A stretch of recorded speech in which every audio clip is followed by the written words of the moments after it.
କନ୍ଧମାଳ କବି ସ୍ୱପ୍ନ କୁମାର ତ୍ରିପାଠୀଙ୍କ କବିତା ମଦ ଲାଗି ଭଲ ଟନିକ୍।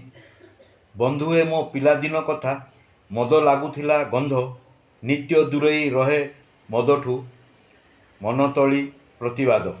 ସାଙ୍ଗଟେ କହିଲା, ସଙ୍ଗାତ ଭାଇଏ, ଯିଏ ଯିଏ ନ ପିଇବ ମଦ, ତା ବଇଁଶଟା ହେଇଯିବେ ଗଧ, ଅଛି ପରା ପ୍ରବାଦ। ସାଙ୍ଗସାଥିରେ ପ୍ରୀତି ବାହିଲି, ଆଗେ ବିୟର ତାପରେ ରମ୍, ରମ୍ଟା ଏବେ ଖାସ୍ ଲାଗୁନି, ମହୁଲିକୁ ଭାରି ଗେମ୍।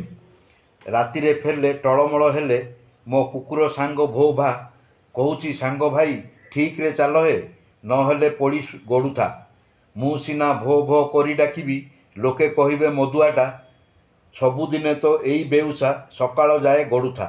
ଘରକୁ ଗଲେ ମାଇପିଟା ଖଣ୍ଡା, କଥା ଖଣ୍ଡାରେ ହାଣୁଛି, ସବୁ ବୁଝି କରି ସରମି ଗଲେ ମୁଁ, ମୋ ମୁହଁରେ ସାୟା ଫିଟେଇ ମୁତୁଛି।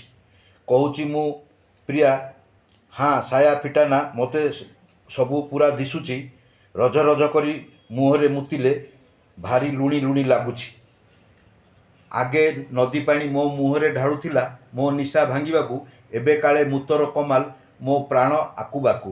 କହୁଛି ରଇଜଳା ଏଠି ପଡ଼ିଥାଉ, ନିଶା ଭାଙ୍ଗିଲେ ଉଠିବ। ପୁଅକୁ କହୁଛି ବୋପାକୁ ଉଠାନା, ତାକୁ ଚେତା ପଶିବ।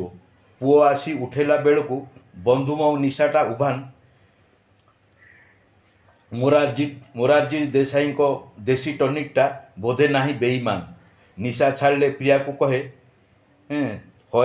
ହଇ ହେ ତୁମେ ଜାଣି ତ ଭଲ ଓଷ। ପଦା ମାଇପିଙ୍କୁ ଜମା କହିବନି, ମଦୁଆ ହେବେ ନିରାଶ। ଧନ୍ୟବାଦ।